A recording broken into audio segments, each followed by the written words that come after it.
Do-do-do-do-do-do.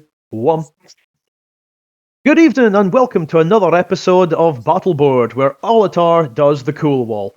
We are back with another few robots to discuss even, where they should go on the cool wall, whether they are Sub-Zero, cool, uncool, or the seriously uncool. I'm joined once again by Mr. Stapley. How are you, Oliver?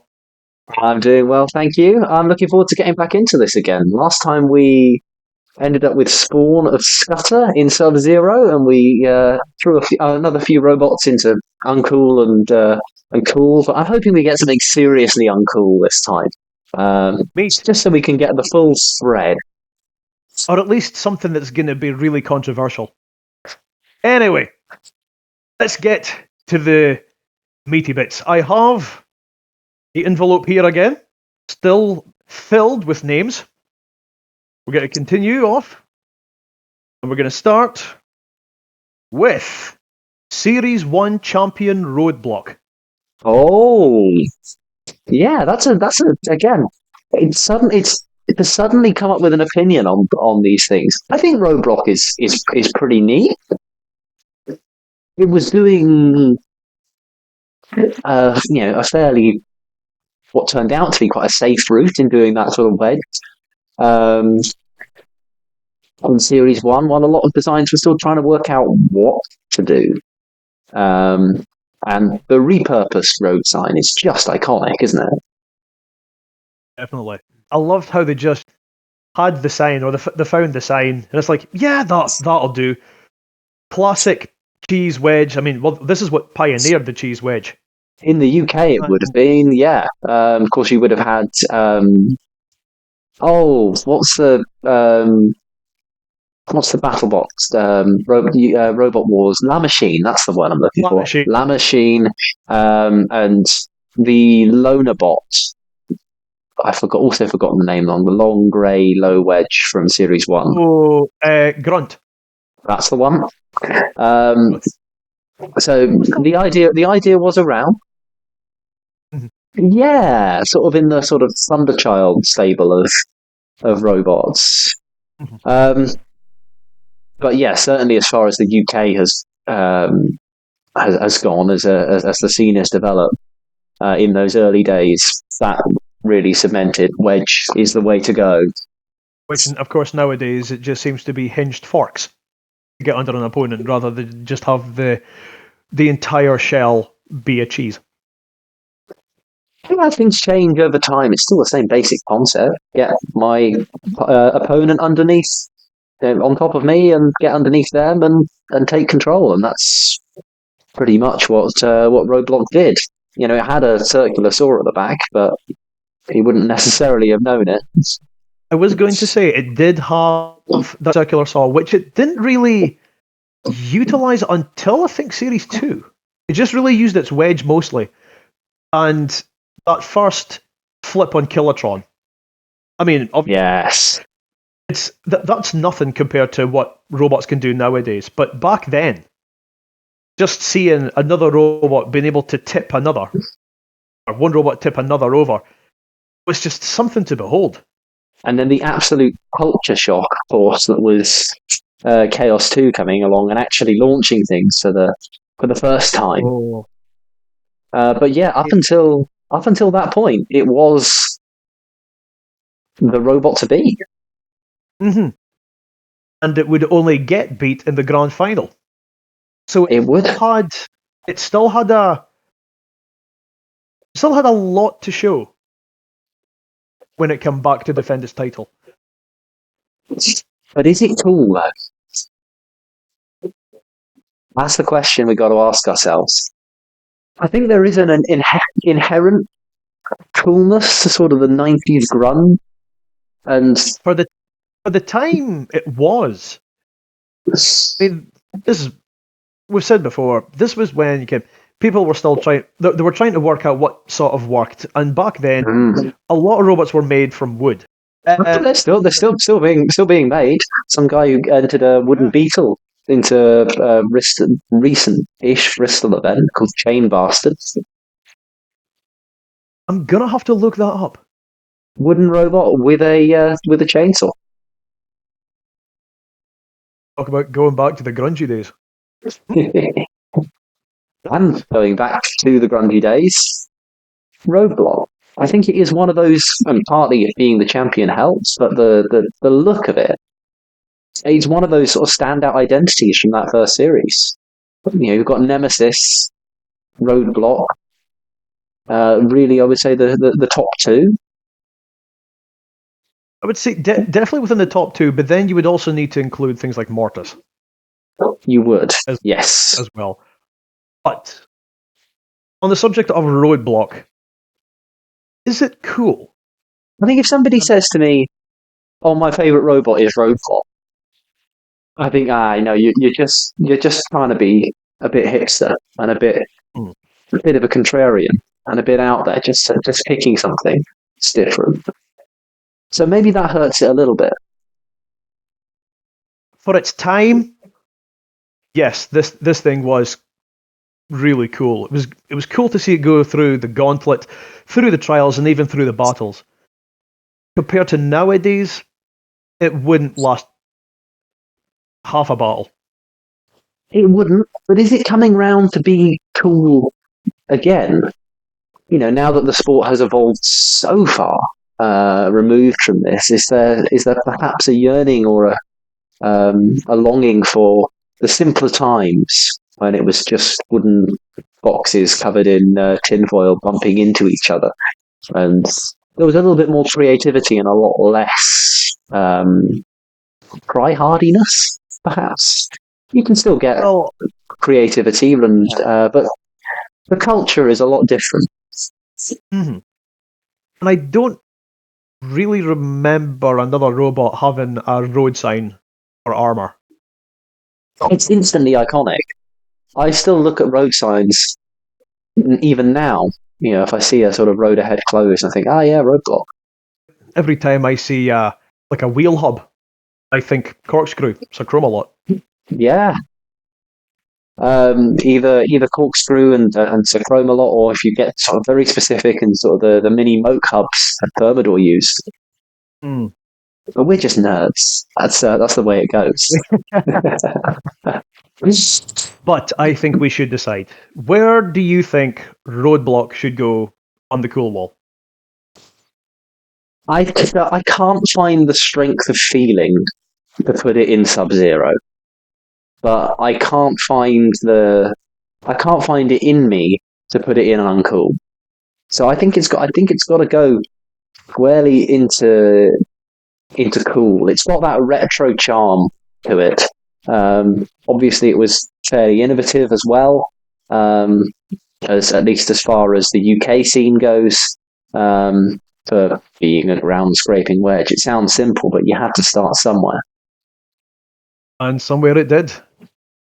And now look what we have. The Apollo team said you can't beat a classic cheese wedge. And sure enough, there's not any like hinged forks on Apollo or Orion or anything similar. It's just that wedge. Mm. So yeah, I put it into the cool column. Whereabouts into cool are we going? Sort of roughly towards the middle? I would say dead center. Dead center. It's another addition to the cool column. All right then. Let's see where we go for our next one. All right. So we're going BattleBot, Nelly the Ellybot.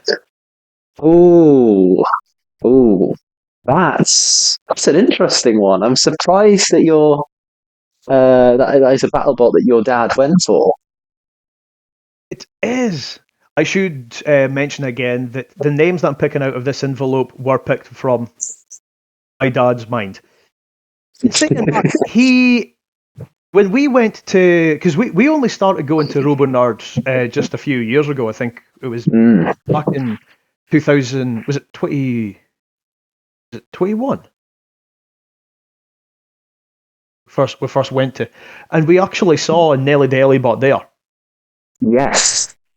And also, it was one of those times you didn't actually know, especially if you had never properly competed before. Like I only started recently, but you didn't actually know the scale of some of these machines until you actually go to one of these sort of conventions. Absolutely. And yes, there was some amazing looking machines that are there always, but I do remember seeing Ellibot sticking out. I think it's the face. It is the face, yes. I mean, where do you start on Ellie-Bot? It's one of those things. I respect it as a robot. So you've got a Hardox sort of bin or base at the bottom, with a lot of HDPE over the top to sort of accommodate the eyes and some of the excess space, and to act as sort of protection for that hammer. Um, but I don't remember it performing particularly well. I'm trying to remember who it fought. Rainbow, Shell Shock, and what's the other one? Deep Six? Was it Deep Six? Yeah, Deep Six. Yeah, it was quite strange. It was entertaining when it was getting damaged. It was. The double knockout with Deep Six was actually quite funny. I remember seeing it and I just thought, oh no, Ellibot's gone. And for a moment I thought it was until you saw the double knockout. It's nice to look at. It's got a nice colour palette. The purple with the blue really go well. Any robot that has a face is definitely worthy of praise. Whether it's googly eyes or stickers. It definitely has that charm, that character.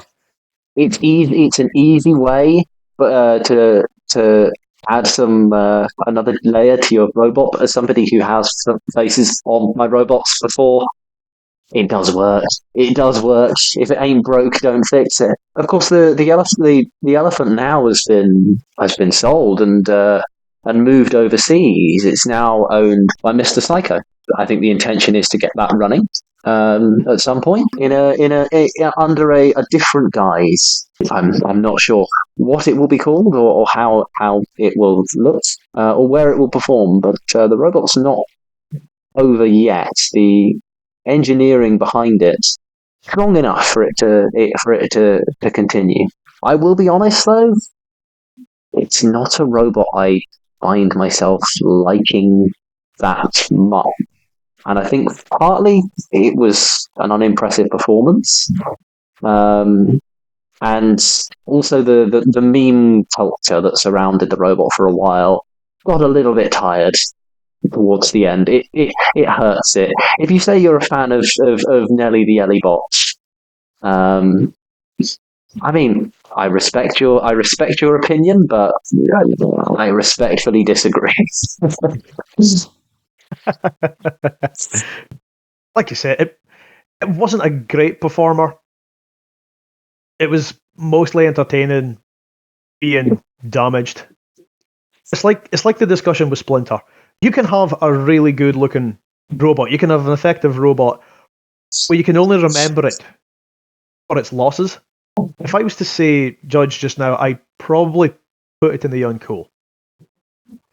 I'm going to lay my cards on the table. I think this is perhaps the first seriously uncool robot. Really? I do, yes. Okay, why that far down? I respect what it does to bring a slightly more entertaining style of design to the series. It didn't live up to expectations in terms of performance. It was kind of a year where there were a lot of other Hammerbot type designs that were sort of showing up on BattleBots, and yeah, things like Ragnarok. What's it called? The Buzz Lightyear vaguely themed one that Tom Lloyd bought that's now owned by some guy in Scotland. I can picture it in my head. Yeah, it was just part. It'll probably come to you later. It was just part of that crop, and yeah, I'm sure it was a fantastic experience for those involved in the team, but I can't find anything cool to say about Nelly the Ellibot. I'm afraid I just don't think it's that kind of robot. It's sort of shamelessly a little bit out there and a little bit cringe, and There's no problem with that. There's a space for that in robot combat, but I think I have a bit of strength of feeling on that. Well, I'm going to take everything you said into consideration. I can see you disagree, and that's okay because we have a system for that. Yes, we do. So, in times of need, we are going to let essentially a coin flip decide, or the equivalent of. Yes, I have a list randomizer, and the categories that it could potentially fall into will be randomized, and we will just take the result. So, Ross, where are you wanting to put Nelly the Alley Bomb? I want to put it in It's Just Uncool. Uncool. So it will be either uncool or seriously uncool, and we will take the result. Are you ready? I am ready. Let's have it. It is numbered uncool. Uncool tops the list. Although I think as a result, it'll have to be right on the edge. Give us another robot. Let's keep this rolling. Will do. Let's go for number 3. Who do we have? And oh, great. Okay. This next robot, we're going back for Robot Wars. We are going Series 5 and Series 6 for 2 renditions of Granny's Revenge. Oh no. Why? It sounds like you have some thoughts. Why I am gonna be slated for this. Well, it definitely doesn't belong in Sub-Zero, and it doesn't belong in Cool. That's for certain. Oh, you disappoint me, Ross. I'm sorry, but come on. Okay. The idea behind the robot is great. A lot of the robots back then were using wheelchair motors for drive, for weaponry. And the team wanted to build a robot that sort of had the wheelchair motors still within the wheelchair. And then sticking this horrifying looking dummy on the top of it, which was supposedly armed with an axe and a flipping foot, neither of which we saw. The only thing we did see was this thing going into the pit whilst on fire with the RefBot for its first appearance, and then its second time, Sergeant Bash roasts her again. Wheelchair gets obliterated by both Barbarous and Hypnodisc, and then she gets a cooker, concrete first, onto the head. It's not exactly saying that's a good robot. I mean, the idea is brilliant, but the performance is unbelievably shocking. But is it just the performance that makes a robot cool or uncool? I'm gonna fight the corner of the elderly here. I'm gonna protect those old age pensioners. It's as you. Bear in mind, I am saying this. I was actually asked to make an Antweight version of Granny's Revenge. Pictures on screen now. Yes, this actually was my dad that suggested to me to build this thing. I mean, don't get me wrong, it's fun for it to run around, but the concept is still baffling.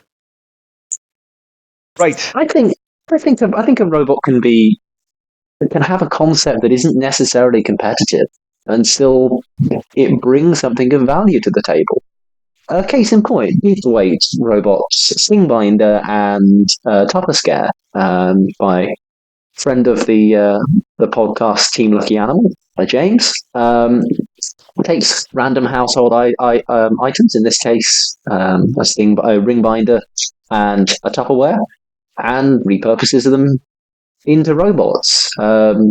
Or Dreadbin is another example from years gone by in the Beakerweight scene, which is, surprisingly enough, a Dreadbin.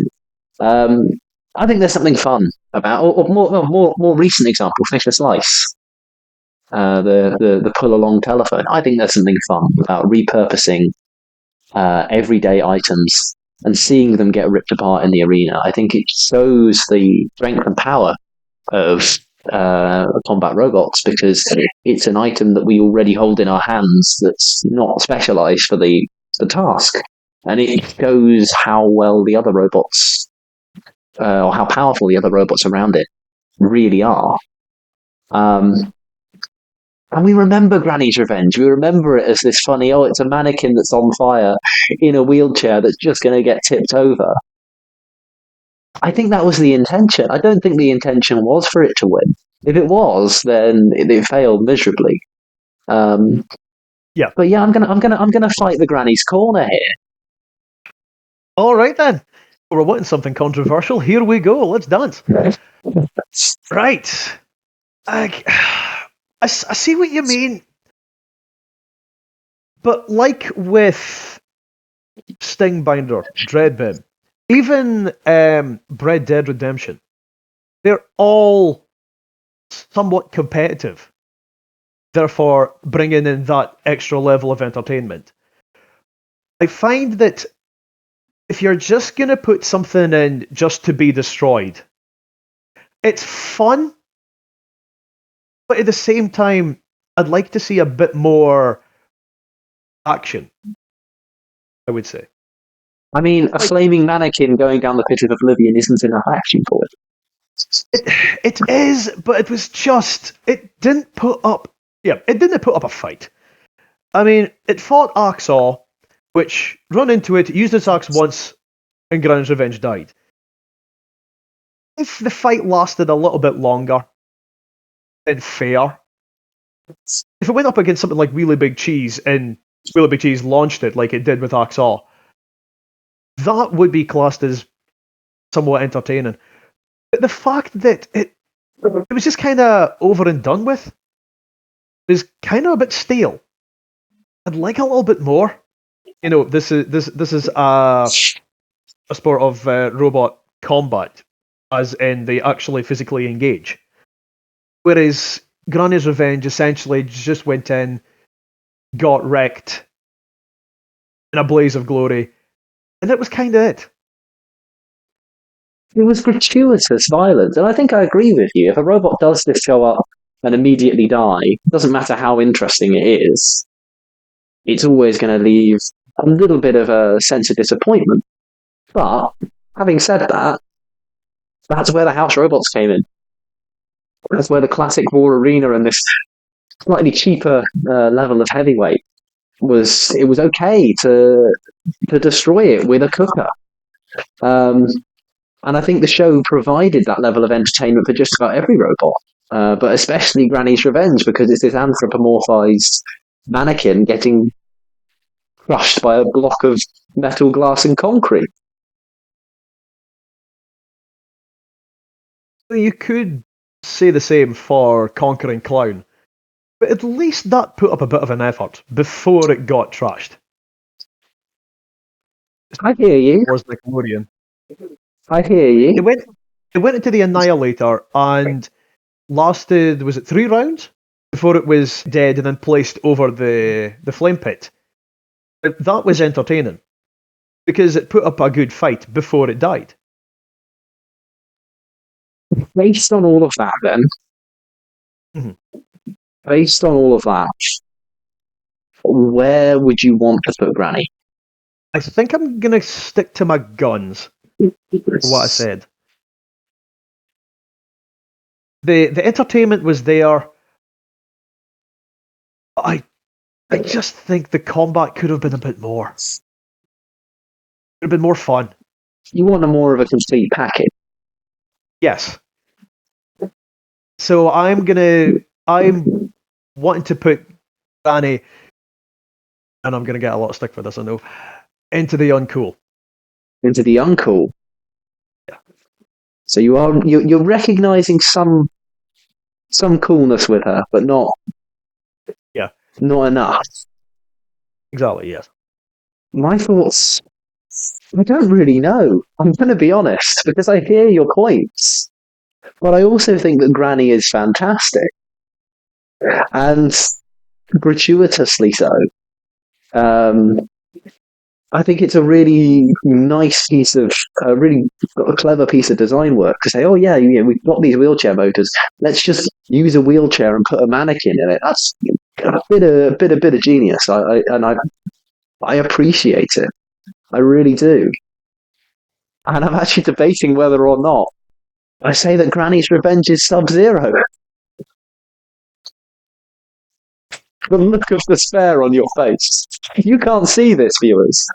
There's this real sort of exasperation right now. He's lost for words. He's lost for words. I think Granny's Revenge had an idea for what they wanted their robot to be. They set out and they executed that idea, and the intention was to entertain, and it did. How many other robots that were first round dropouts in sort of Series 5, Series 6 do we remember so vividly? I'm actually struggling to think of something. It's annoying me. I mean, for all of the sort of 20 seconds of battle time it had, it's understandable. So you want to put Granny's Revenge into Sub-Zero? I do. I want to put it into the uncool.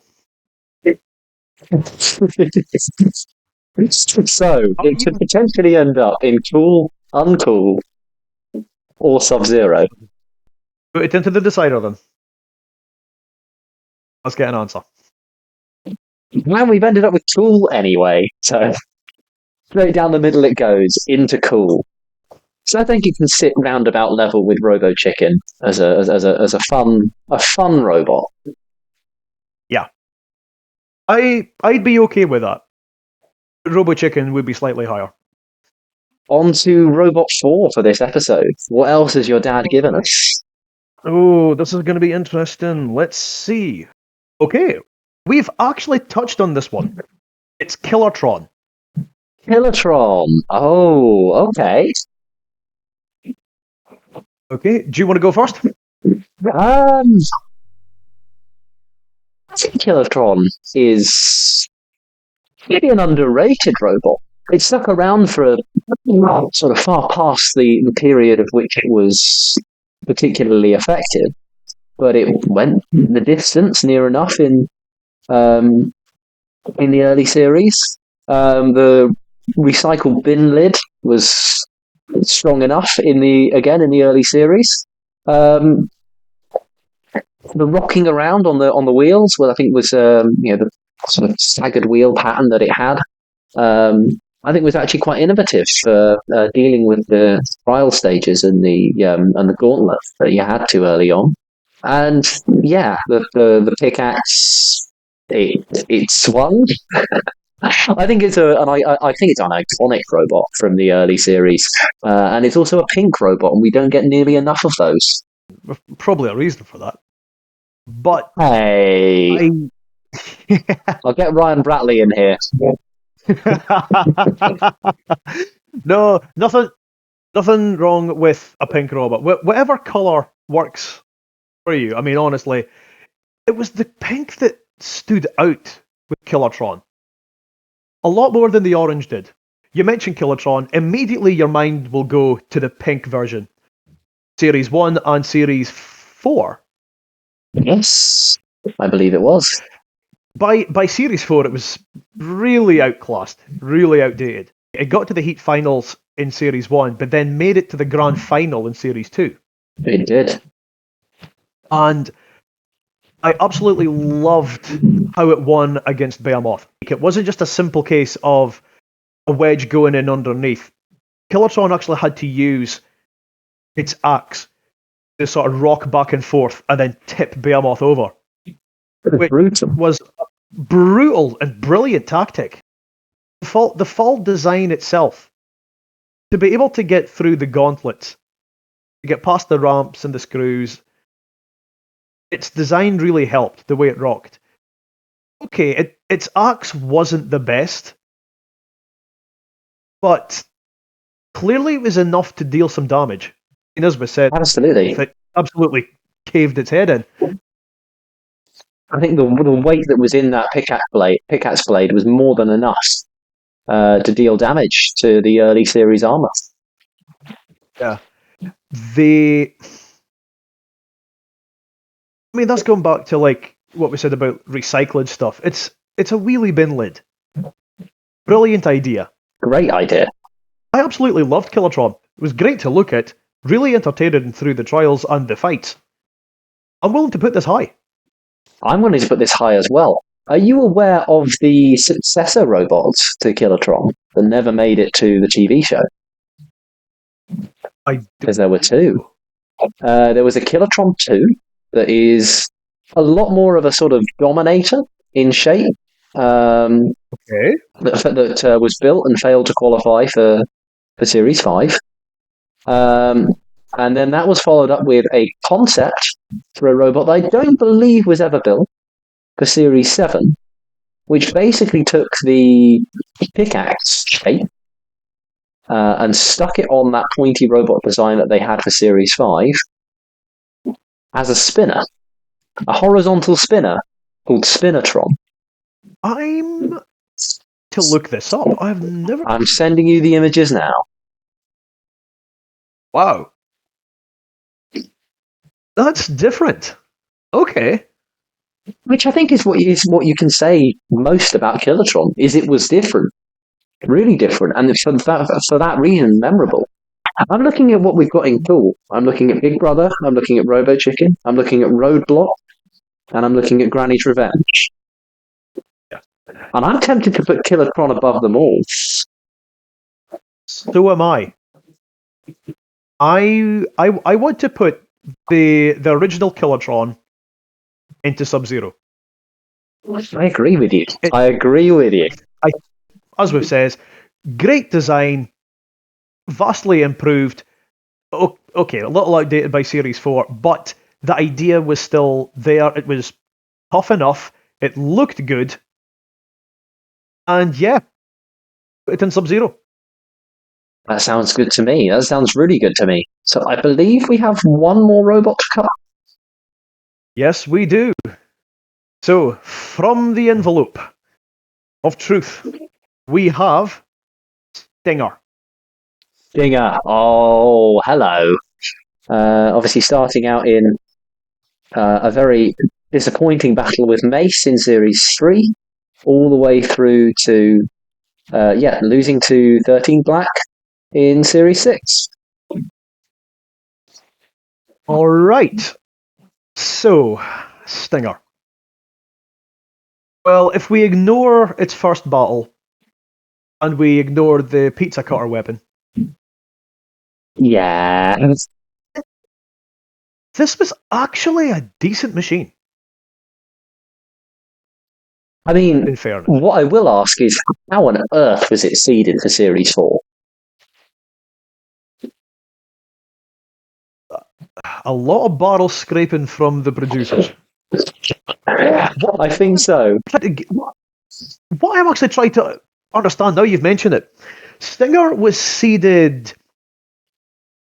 Was it seeded 30? Seeded 30, yes. And yet, seeds 31 and 32, Centurion and Suicidal Tendencies, if memory serves me right, were both Heat finalists. Yes, that doesn't make any sense, does it? Oh! The only conclusion I can come to is that the producers were omniscient, knew the future, and knew what an absolute Chad baller robot Stinger is. I don't know. There was so many others they could have picked that had gotten further. They could have done. They could even just one round further. And yet, Stinger went to score third place in Series 4. Yes, and very convincingly as well. Very convincingly. Well, if we go from the start, its opening battle with Spikosaurus and Bulldog Breed is easily one of the best opening battles for Series 4. Against Hammer and Tong, I mean, it just bludgeoned it into oblivion. The same with Bulldog Breed. So, obviously, this was with its like spiked mace thing for Series 4. It's one of and it's one of those things where it just came along at just the right time, just when sort of the technology had advanced to the point where a machine like that was viable. I mean, I want to talk about the aerial being wrapped up in the tires, for instance, when you had these big long aerials at this point for your radio gear to have it protected somewhat. They did lose a couple of fights due to tire damage and aerial damage, as I recall, in Extreme, I think. One of its fights in Extreme, again, Pussycat, that is the fight I'm thinking of, yeah. But broadly, excellent strategy. And yeah, just that sort of almost Goldilocks moment in terms of time, where the motors and design is powerful enough to take it for such a long distance, and the armor isn't quite strong enough to resist the full force of the weight of that mace coming down again and again. And it was so well driven, because I've driven a Flakbot. I've got a Flakbot on Lego Wars. And every time you make a hit, you've got to line it up exactly so that when you reverse the drive, it hits exactly at the point you want it to hit, and then your drive reverse. It just takes so much thought all the time to drive one of these things, and to take it all the way as far as it did. I think it has got to be, excluding maybe Gabriel, which was a Robot Wars champion one year on the live scene, it has got to be one of, if not the most successful Flakbots ever. I do agree. It's got one of the best redemption stories. And when you are able to give Chaos 2, the defending champion at the time, its toughest battle, which a lot of people actually disagree with the decision, you've got an excellent machine. Stinger was pretty much unbeatable against Chaos 2. Mm-hmm. In a sense, because every fight Chaos 2 had threw its opponent over for the win or threw it out of the arena. That was its strategy. It couldn't do that with Stinger. I can't remember. What was it Chaos 2 won it on? Was it Control? That's a good question. I don't remember. I'm trying to remember what. It was a very close decision. I remember that, but I don't remember what the scores were off the top of my head. I'll have a look and I'll see if I can find it. Chaos 2 with a head-on control and therefore awarded the victory. There you go. For a Thwackabot, I mean, obviously the control is going to be quite tricky. Especially if you don't know where the robot's going to be going. But I think that's probably why each side of the mace was, well, one side was yellow, one side was red. But on that, that's their only indication. On that, the level of driving needed to hit sort of the weak areas like the polycarbonate on Chaos 2 again and again, enough to do the damage that it did, I think has to be taken as significant in terms of driving skill. But in terms of design alone, I think it says a lot. Stinger is still out there and fighting to this day. It maintained a competitive record all the way through, from heat finals, even as late as the Sixth Wars, even after it had been long superseded by more conventional designs. But of course, it continued to fight on the live scene. It's owned by Roaming Robots, I believe, and it continues to be used in sort of exhibition matches and have a go fights. Even up to this present day, and it was around, it's still fighting in full combat sort of live circuit stuff up until about sort of 2015, 2016. It says a lot for the engineering and design of that robot for it to still be going. Because saw all the big lead acid batteries and receiver stuff within the wheels, as they did back then, because robots were so much bigger, but also for it to continue into the age of LiPo batteries. What a machine! What a machine! With all that being said, I was actually going to quickly say, I think was its last fight against 13 Black. in Series 6 it was, but I think it did Extreme 2 as well. I need to remember. Yeah, so the last fights I have listed here is the Tag Team Terror with Nasty Humphrey in Extreme 2, where they lost to Lightning and the Steel Avenger, and the US Nickelodeon series War of Independence. I lost to General Chomps-a-Lot in round 1, apparently. And the wonderful thing that is the wiki. Yes, 13 Black was really its last proper fight. I would say Stinger, for me, I've got nothing but glowing praise for it, and it's unique, it's effective, it has a huge longevity, it's iconic, it's Sub-Zero without question for me. Put all that technology into a robot, into Series 3, when everything before that and sort of around it were all sort of big boxes, big chassis, frames. And then you get Stinger, which pretty much has no body, but a giant set of wheels and a swinging hammer. I think for that alone, sends it straight into the Sub-Zero. What a legacy. What a legacy to leave. Absolutely. So yeah, I agree. Let's put Stinger in Sub-Zero. That wraps us up for another episode of the Battleboard. Do you want to give us a summary then of where the robots have ended up this episode? Okay, right. So let's see, who did we have? We had Nelly the Ellibot, which ended up in the Uncool, which neither of us could actually decide on, so we had to use a system for that. Into the Cool section, we had Roadblock and Granny's Revenge, after much discussion.